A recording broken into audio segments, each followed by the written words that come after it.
तो hello friends. तो आज हम बहुत ही इंपॉर्टेंट टॉपिक डिस्कस करने जा रहे हैं जिसका नाम है फंडामेंटल थ्योरम ऑफ अरिथमेटिक, जो कि क्लास 10th की मैथ्स का चैप्टर 1 का पार्ट है। ये टॉपिक वैसे ही बहुत इंपॉर्टेंट है एग्जाम पॉइंट ऑफ व्यू से, क्योंकि इसमें से 6 नंबर का क्वेश्चन इस चैप्टर में से एग्जाम में आता है।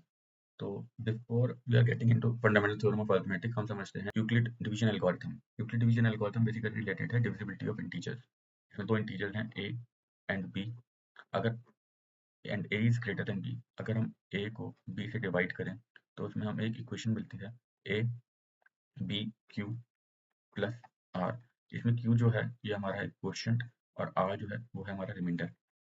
इसमें जो हमारा आर है वो है ग्रेटर देन इक्वल टू 0 और बी है वो है greater than equal to are.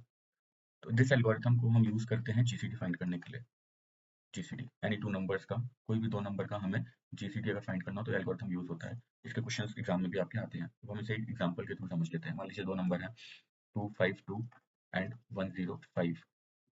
ये 252 बड़ा नंबर है तो ये a हो गया और 105 छोटा नंबर है तो इसे हम b मान लेते हैं।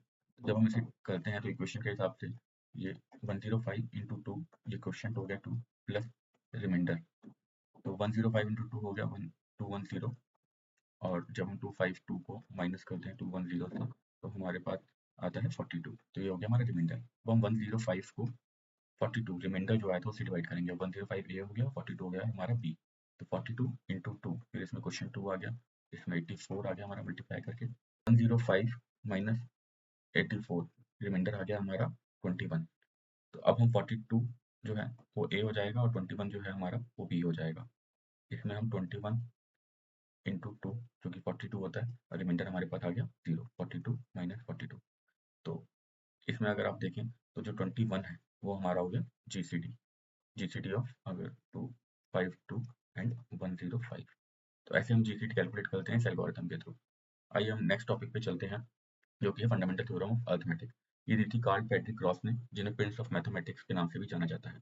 इस थ्योरम में बेसिकली ये कहते हैं every composite number can B expressed factorized as product of primes and this factorization is unique apart from the order in which the prime factors occur।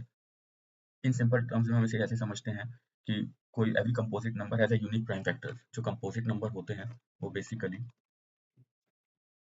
होता है, composite number is a positive integer that has at least one positive divisor other than 1 and itself, meaning it has more than two factors। For example के लिए हम ले लेते हैं 4। 4 composite number है। क्यों? क्योंकि 4 के 3 डिवाइजर हैं। 4 को हम ऐसे लिख सकते हैं 2 इंटू 2 इंटू 1। इसके मोर देन 2 डिवाइजर हैं तो ये कंपोजिट नंबर है। तो ये कंपोजिट नंबर होते हैं, ये प्राइम नंबर के अपोजिट होते हैं। प्राइम नंबर आपको पता ही है, जो केवल 1 से और अपने आप से डिवाइड होते हैं, जैसे कि 2 है, 3 है, 7 है, 5 है, 11 है। ये सब प्राइम नंबर्स हैं। तो ये बेसिकली थ्योरम कहते हैं। अब एक एग्जांपल के थ्रू इसे समझते हैं। मान लीजिए 36 है, उसको हम प्राइम फैक्टर्स में कैसे तोड़ेंगे? 36 को 2 से डिवाइड करा, सबसे छोटा जो है 2। 18 आया, फिर 2 से डिवाइड करा 9 आया, फिर 3 से करा तो 3 आया, तो 3 से करा तो 1 आया। तो इसके प्राइम फैक्टर्स क्या हो गए? 36 को हम ऐसे लिख सकते हैं 2 इंटू 2 इंटू 3 इंटू 3। और एक और टर्म में लिख सकते हैं 2 की पावर रेज 2, 3 की पावर रेज 2। तो ये इसके यूनिक प्राइम फैक्टर्स हैं।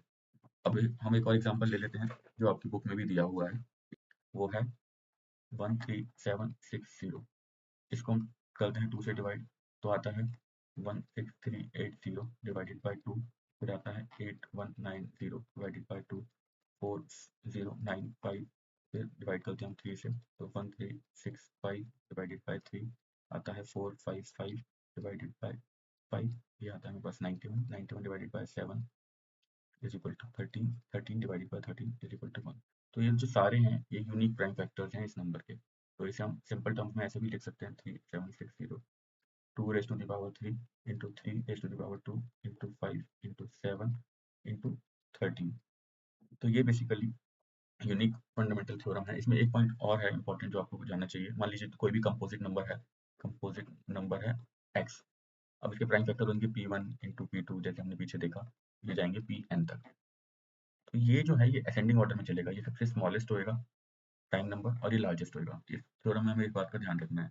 वैसे मल्टीप्लिकेशन में हम कैसे भी लिख सकते हैं, जैसे 36 को हम 3 इंटू 3 इंटू 2 इंटू 2, पर अगर हम इस थ्योरम के अकॉर्डिंग लिख रहे हैं तो हमें इसे 2 इंटू 2 इंटू 3 इंटू 3 ही लिखना पड़ेगा। तो ये रॉन्ग मेथड है, ये राइट मेथड है इस थ्योरम के हिसाब से। तो यही कंक्लूजन है इस थ्योरम का कि every composite number can be written down as a product of two of powers of prime numbers. तो ये फंडामेंटल थ्योरम कहती है, काफी जगह यूज होती है। तो आगे हम इसके एग्जांपल्स भी देखेंगे जो एनसीईआरटी में दिए हुए हैं, क्वेश्चन भी करेंगे और इसे और गहराई में समझेंगे। अगर आपको वीडियो अच्छा लगा हो तो लाइक करें, अपने फ्रेंड्स के साथ शेयर करें और ऐसी ही और वीडियो देखने के लिए चैनल को सब्सक्राइब करें। Thank you.